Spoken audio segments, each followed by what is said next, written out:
Welcome to Annette's Duets. Tonight I'm so excited to share with you one of my favorite friends, co-writers, and an artist who's truly incredible, my friend Karen Turner.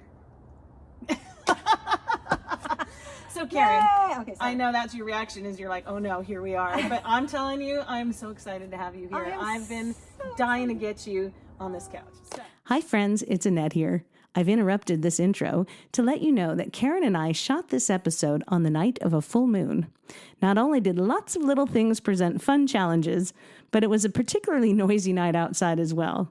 We had no idea, but apparently that's the night that the World War II Condor Squadron of airplanes was out flying out of Van Nuys, California. What are you going to do? Those are the chances you take with an outdoor set. So please pardon the background noise, and now on with the show. I'm so excited that Karen is here, and really one of the first things I want to share with you is that this year she made an EP, and it's called Tonight There Might Be Stars, and we're going to share a song with you called Jacaranda. And Karen, I was hoping you could give us a little introduction about Jacaranda. Yes, I would love to. Jacaranda is a song I wrote about my daughter, my baby daughter, when she was a baby, and I used to walk her in our neighborhood on these cold gray mornings. And she didn't talk yet, and she just had this connection with the trees. And I just have this memory of the jacarandas that grew in my neighborhood, and it was just silent walks of her in the carriage, and just seeing these trees, and it just kind of clicked that the song kind of reminds me of her and that time and the magic of the jacaranda. It's just so special. Yeah. So here it is, Jacaranda.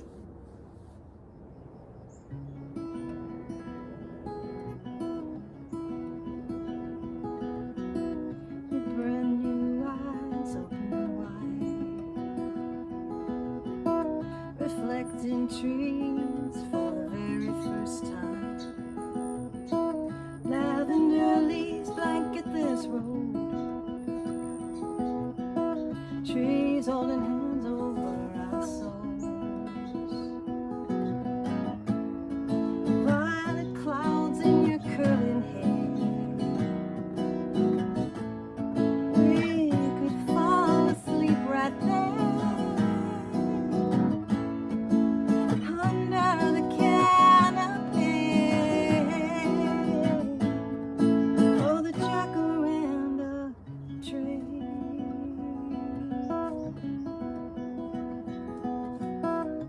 Silent language you receive,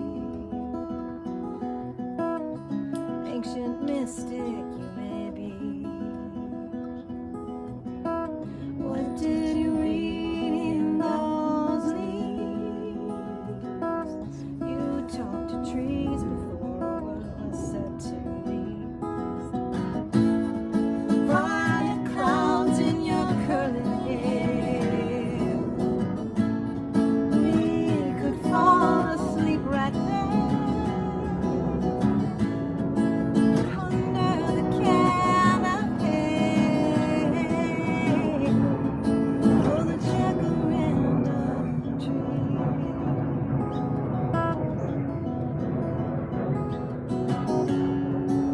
I look in your eyes and see. I look in your eyes and see. I look in your eyes and see every age you'll ever be.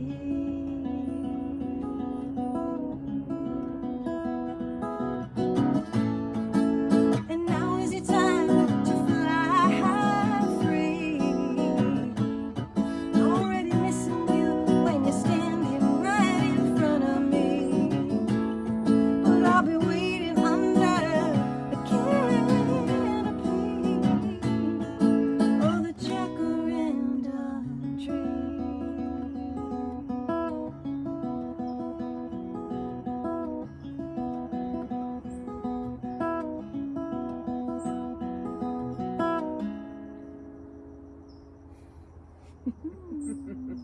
I hope you enjoyed that version of Jacaranda. I certainly loved being able to sing it with you. You sounded great on it. Thank you. I love singing with you. And I have to share that my favorite part of that song is the very last few lines, where it says, every age I see, in every age you'll ever be. It's like, oh, and then I'll be waiting for you under the canopy. Oh. It's like you're just in the gut every time I hear it. Anyway, I adore that song. Thank you. Thank you so much for doing it on Annette's Duets. Okay, so you and I met in a workshop class at the Songwriting School of Los Angeles with Rob Seals, awesome guy. And I was so happy to see you in the class that I knew we were going to be friends right away. I was like, okay, this is going to be one of my people. And I like being right, we've established. Anyway, I was hoping that you could tell me a little bit of how you started your endeavors with music. Oh God. It's just, it goes so far back. I mean, I was Take it all. a huge music fan from the time I was a kid, and then going to concerts. My brother used to play Elton John when I was a kid, and I would hear the bass lines of like Funeral for a Friend through his bedroom, through my bedroom, and I was like, what is that? So I just became kind of obsessed with music from then on. And so, I mean, it just kind of kept growing. I was in bands in high school and college. I was just a huge music fan. So I mean, Always. it just never, Just always. I mean, So Karen and I both came to our music a little bit. Well, no, we always were in our music, but we got came to the serious. songwriting part of it Yeah. a little bit later. yeah. And I was wondering if you could just share with me a little bit more about how that came to be for you. Yeah, I just think something clicked for me during the pandemic. I was allowed some time. I met you before the pandemic, and you were going. Okay, yes, but I was more. I think that was when I wrote all my songs, and when I, Okay. But Yeah. Okay. I'm you sorry I wanna- interrupted you. No, that's okay. No, so I think that something did click, and I was conscious of giving myself permission, and how I wasn't giving myself permission, and like really realizing, what I'm here for and what my purpose is. And I think a lot of times in our society, women our age are like kind of dismissed or not paid, not given the respect and the time and the interest that we have so much to give. We are like fireball. I mean, every woman, I know so many amazing women our age, and so it's like, screw that, like Right. we have something to say, and I have these things to say now that I don't think I would say when I was 20 or 30. Part of why I didn't start writing a Yeah. lot until later. 'Cause, Exactly. my story got more interesting. Yeah, and there's just this like, thing like I don't know, I just want to like be who I am. I just like this is it. Like we're here, You are holding your own. Yeah. Full embodiment. Yeah, it took a while to get here, but Thank God you arrived. Yeah. And here we are. Yeah. Okay, and so now you've got this EP, the Tonight There Might Be Stars, and you have 5 songs on there, and you had given yourself now permission to write the songs. Yes. Okay, and you've put the EP out, and then it gets on the charts. Ladies and gentlemen, a chart topper here. She's on the folk charts. This is Yes, I amazing. mean, and I want to know how that feels. It feels amazing. It feels validating, and like, oh, this is what I should be doing. This is what I wanted to do my whole life, and whatever happens with it is really kind of not the point. It's like I know what I'm supposed to be doing, and I just like I'm kind of letting the rest go, That's an amazing answer. See what happens when we give ourselves permission. When else should we permit? Okay, when else should we give ourselves permission? Okay, Exactly. anyway, Yeah. but okay, so your songs, you have to talk about your songs. Okay. They're so personal in nature. Yeah. And was it difficult to make the decision to share them with the world? Gosh, when I wrote all these, I didn't think like, oh, they're gonna all go together on an EP or an album or anything. I just was writing them, and as I looked at the work, it just seemed like it was my mom who passed away, about my daughter. It was very familial and mother-daughter things, kind of these themes that were running through that I didn't plan on. So I don't know how to not be out there. Like when I write it, I have to write what I'm feeling and what I'm experiencing, and so it's weird. It's like this, it's vulnerable, but then you put it out there, and it's kind of like, okay, I'm done. Yeah. And I hope that it, resonates. Yeah, with people. that's what Thank makes you an artist, is putting your vulnerability out there, Right. I think. Yeah. And then one of your songs that I just adore is called I wish I could just stop by. Yeah. And it's about your mom. Yeah. And it's a crier. It's a crier. But the question I have is, you know, if your mom was here, what do you think she'd say? Oh my God. She'd be crying probably. Yeah, she'd be really. In fact, my brother saw me perform, and he came up to me and he said, I know Mom's so proud of you." You know, You it's see, really sweet. Yeah, that's the best. Okay, Yeah. well, speaking about moms, Yeah. how do you think being a mom Yeah. has influenced your music? And I know you've already told me a little bit about that, but Yeah. if you could hit a little more. I mean, it just feels like these last songs were very much about being a mom, and it does.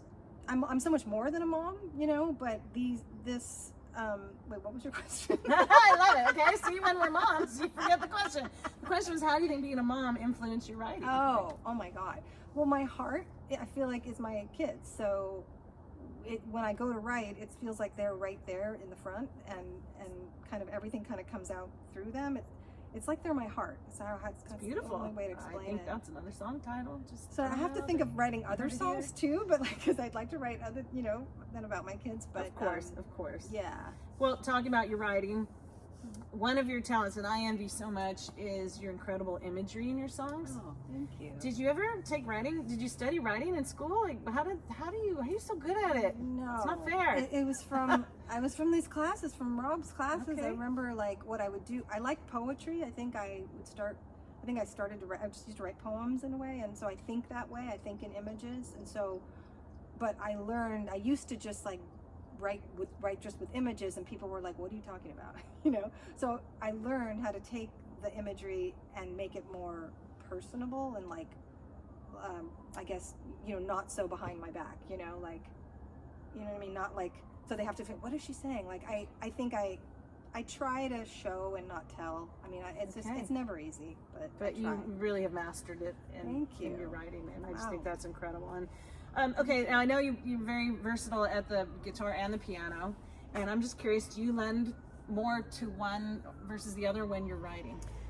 Yeah, it's weird. I tend to write more on the piano, and I don't know why. I consider myself more of a guitar player, but piano for me is so easy to see where everything is, and like where, you know, look, it's just easy to relate, you know, it's laid out easier. So, and then I have to transfer it to the guitar, which is always weird because it's like, oh, I can't play that on the guitar. It's really funny so, though. Yeah, I want to try to learn, you know, to write more on the guitar, but I don't know if I'd mess with it because what you've got going is working really well. And so unfortunately, as artists, we get pigeonholed into, you know, genres. You always have to say, what genre are you? And, yeah, I hate that. But now I'm going to ask it to you now. So because we have to do it when we're promoting, where do you feel like you lie in the genre world? Well, I feel like because I'm like you don't have to give me one answer. No, I won't. I'm going to give you more than one answer. Because I feel like I'm a virgin songmaker right now. Like, I think these first bunch of songs are like, I guess, you know, folk, alternative folk, but I don't think of myself as a folk artist really, but that's what came out. So like, I feel like maybe my next album will be maybe more rock or more, you know, funk or more, I don't even know. It's you know, I don't like to pigeonhole myself, and I don't like to say that I'm only one thing, because I love so many different kinds of music. Yeah. And it's all in me. I just haven't gotten it out yet. You know? I love that. So yeah. So are we gearing up for the next album? So. This is good. I love that. So. All right. So I know that you dabble in production as well. Yeah. And what's sort of the most interesting part of the production for you? God. Okay. I used to think that producing is so hard, and like, how do those people do it, and all those buttons and all that stuff, you know, it just seems so overwhelming. But I realized that if you just go in like a kid and you're like, I'm gonna try to do a drum sound, and you just like, you don't try to be perfect, and you just jump in kind of anywhere, and that was a huge like, oh wow, I just did the drums. I didn't even know what I'm doing. So it was really, but it works. Yeah, it was really freeing. And so, and then you know, you can get any answer on Google or YouTube that you want about if you're having an issue. I'm just hoping that young women are listening to that right there, because that was huge for me, because we need more female producers in this world, people. Yeah. And Karen just said, you know what? It's not as hard as they're making it look. But yeah. I mean, you can always learn. There's so much to learn, but like, just to get yourself going and, you know, get your tracks down, and then you start thinking like a producer. You start listening like a producer. You hear all these things that I never used to hear anything but vocals and guitar. And now I'm like, oh, you know, like, oh, this is coming in here, and this is like, and how to build like a mood and an atmosphere. Yeah, there's gonna be a song called Bonfire coming up soon. People, that I've already heard some of the production on. It's pretty great. Thanks. Okay, now I know you're a former business owner, and I'm just thinking about songwriting in terms of business. Do you find that there's a lot of overlap? God, if I could go to the farmer's market and sell my songs the way I sold my granola, wouldn't it be great? that would be awesome. Gosh, it's really hard because I think it's a different hat you put on when you're like, you know, a business person and trying to think, you know, how you're going to monetize or sell or whatever. And you know, the creative, obviously, creating the songs is a very different part of your brain. So I haven't figured that out yet, really. Neither have I. Yeah. I'm just curious. That's why I'm asking. Do you know? I don't know. I'm open to suggestions. Right. That's fair enough. And so then, if we were going to talk with a beginning songwriter right now, what advice would you give? I still feel like a beginning songwriter. Yeah, but now you've been through it enough. Yeah. You've written and produced and released an EP. So yeah, I think I do know what I would say. I just realized this recently is that write down what you want to say and don't worry about how it's coming out and if it rhymes and if it's, you know, good or anything, but just get out the thing you want to say actually on paper. Then you can go back and go, okay, how can I make that better? You know what I mean? But I feel like I used to get I wouldn't go any further because I would like, oh, I can't, it's not sounding good, it's not rhyming, and it would stop me from actually getting the message or whatever it is I'm trying to say out. Do you know what I mean? I do, and I think on one of your songs, Blue Mind, I feel like it's possibly that was sort of a stream of conscious. Yeah. Yes? It was. And definitely. so you do that was that just as well. Sorry. No, it's your end. I'm listening.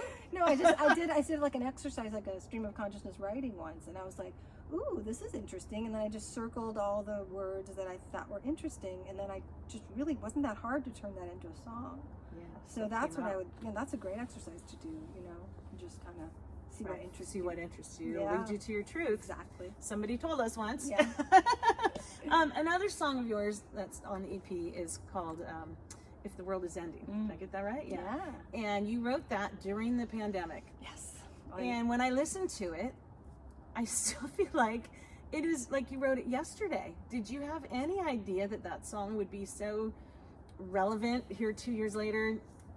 Yeah, it does seem like it. That was a weird song. That was a song that I walked outside, and it was an beautiful April day, and the flowers were, you know, smelling amazing, and the wind was blowing, and it literally came. I know it sounds so weird. It came to me, but like this melody came, and I was like, oh, this is corny. Like as I'm listening to it in my head, I'm like, okay, whatever. And I wrote it down, and I'm like, I'm just gonna record it because it's coming through me. I don't know what it is, you know. So it was also right when the pandemic started, and it was just the dichotomy of just, you know, this horrible things going on and the doom and gloom, and then like being in this day of this like incredible beauty. So it was just the juxtaposition that we're always in, you know. It's always. I can't wait for everybody to hear it. It's gorgeous. Thank you. But that's not the one we chose to do next.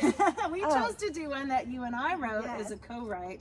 One of our very first times co-writing was with each other, and the result.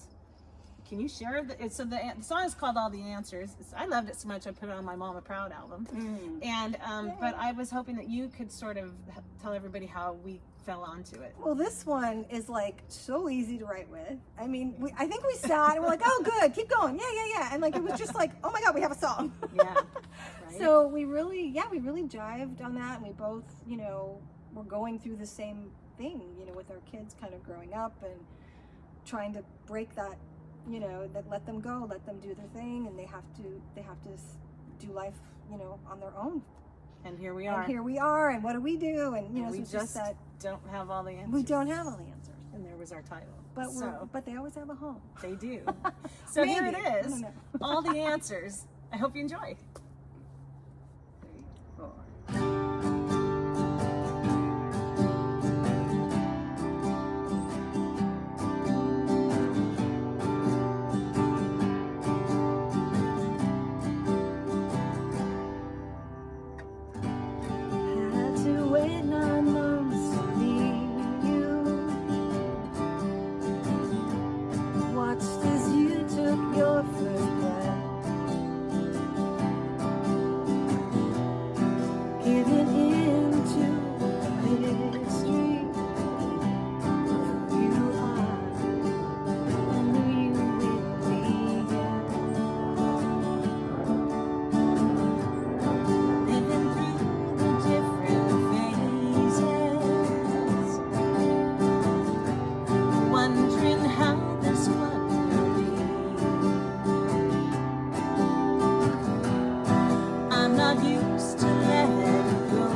We got an audience. Yay! Oh my God. Okay. I really hope you like that song. And as much as I like playing with Karen, I just have to show a little side note here that we got to do it on our Martins. Karen, I'm in love with Karen's Martin, and so I brought up the family Martin. Actually, but reverse. this one's mine. This is Karen's, Yeah. this is mine. I just had to give the Martins a little shout out because, you know, it's kind of exciting. I love the I Martins. love my Martin. Okay, That's all I play. I've tortured you enough here, but I think that one more question. Oh yes. Uh-oh. What can our fans, your fans, expect next from Karen Turner? Ooh. More songs. I'm probably going to release something soonish. And yeah, I'm just going to keep writing and keep, putting out music. I want to play live. I don't know what else I want to do. Just wherever this takes me, I just want to keep going until I can't do it anymore. I'm so proud to know you. Ditto. So proud to know you. Likewise. Annette is the best. That's not why we do this. Okay, Yes. but truly, Karen, I'm so proud to have met you and at the level we were at, Aw. and to see how far you've come and how far you're on your way to Can be. I say something about you? I mean, sure. Okay, so I would not be sitting here if it wasn't for this woman right here. She is the most supportive, generous, loving friend to, seriously, she said, why don't you make your, make an EP? I'm like, what? I can't make an EP. She's like, do it. And I'm like, okay. Like I don't know. She's just the best. So thank you. Thank you, Karen. I adore you. I love you. Well, it's true. And I really just wanted it to share with everybody out there because your songs are great. Thank So, you. our information's you'll see it go by. Be sure to check this one out. And until next time, I want to say thanks so much for stopping by. And ladies and gentlemen, Karen Turner. Thank you. All right. We'll see you next time. Bye.